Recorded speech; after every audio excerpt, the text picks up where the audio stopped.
Hey everybody, Ken Condon, riding in the zone. Got a little stretch of dirt here that I wanted to use as a lesson, one of our quick lessons. And what I want to talk about is the use of the clutch.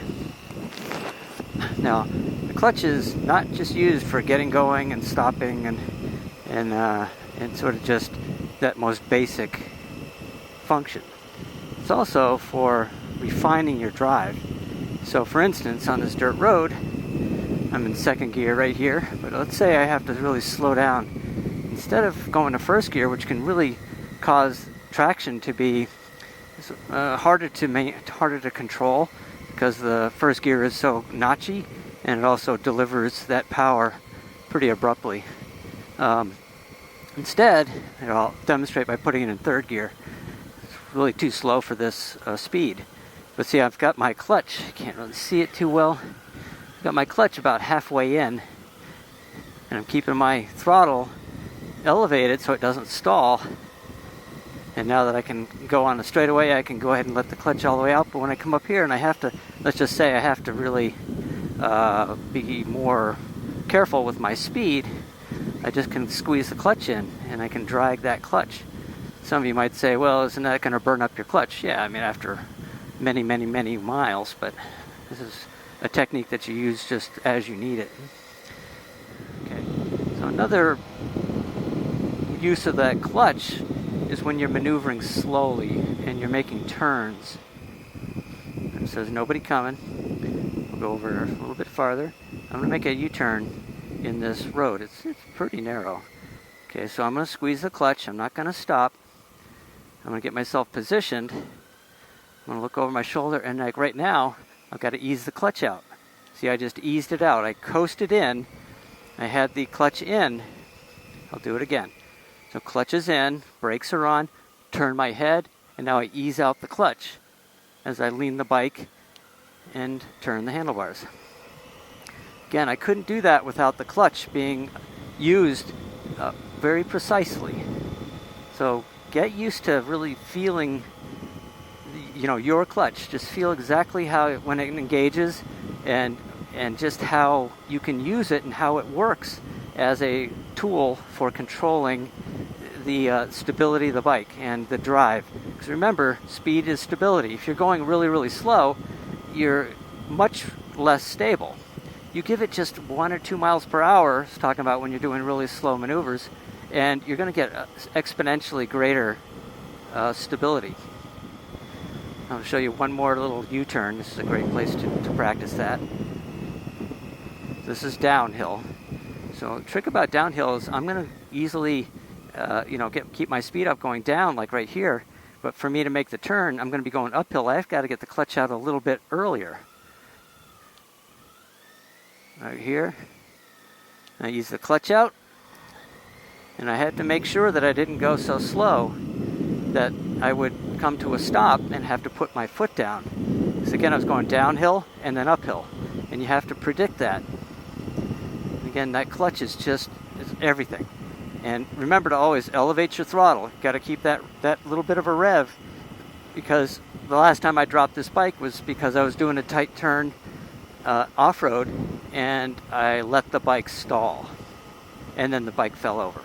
So remember, like I was saying before, if you are in a gear that's a little too tall, a little high, by all means get into the correct gear. But sometimes it makes sense to keep in that higher gear and use the clutch instead of making a quick downshift or getting into that really low first gear, which is pretty notchy. The beginners have an awful hard time starting from on a hill. And this is a hill here. It's hard to see with the video. They have a hard time because, the bike wants to roll back. And how do you hold the bike? Well, you can hold the bike with the brakes, of course. You want to do that. That's what I'm doing now. I've got my 2 fingers on the front brake. I've got my right foot on the rear brake. And because of the rear brake, I can let go of the front brake, and that gives me all the control I need for the throttle. Now, to be able to do this means you have to be able to put your left foot down only and have the balance and the confidence that you can hold the bike up. So you can't always do that. So sometimes you have to put both feet down, in which case then I'm going to squeeze the front brake first, and now I've got both feet on the ground. Now, to get going, I need to release the brake as I ease out the clutch. I'm keeping the throttle elevated, and I've got the clutch out, and it is holding the bike. So that makes it, when you have that control, you can easily just feed out the clutch a little bit more, keeping the throttle just slightly elevated, and off you go. And this doesn't look like a very steep hill, but it's pretty steep.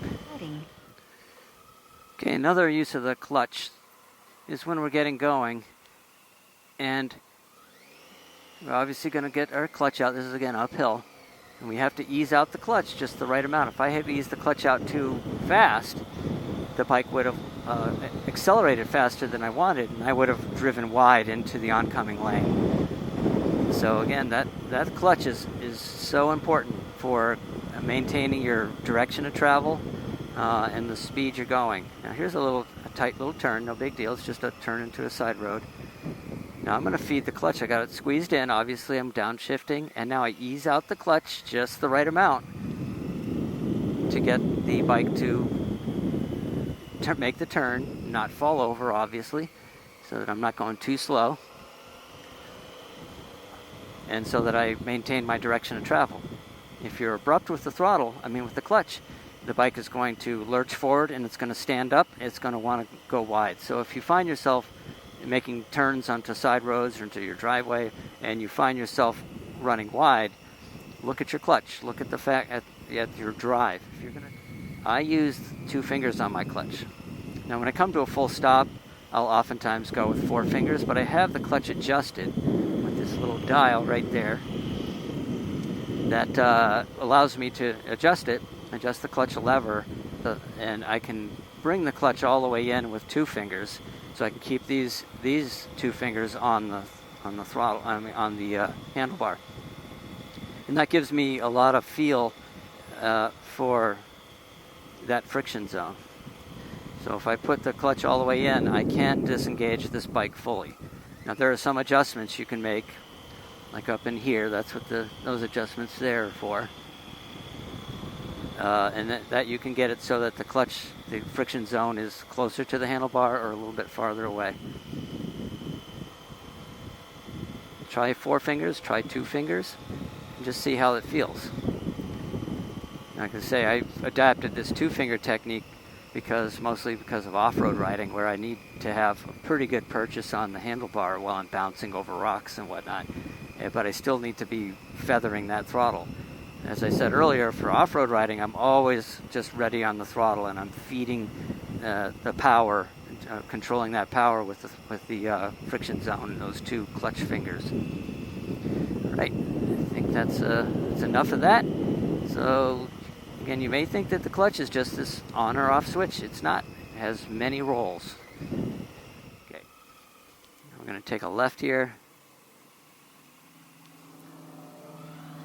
Ease out the clutch, halfway out, 3/4 of the way out, and fully out. So even when I'm shifting, I just, nice and smooth, I use the 2 fingers in, quickly out. Okay, that's about that. Ken Condon, riding in the zone.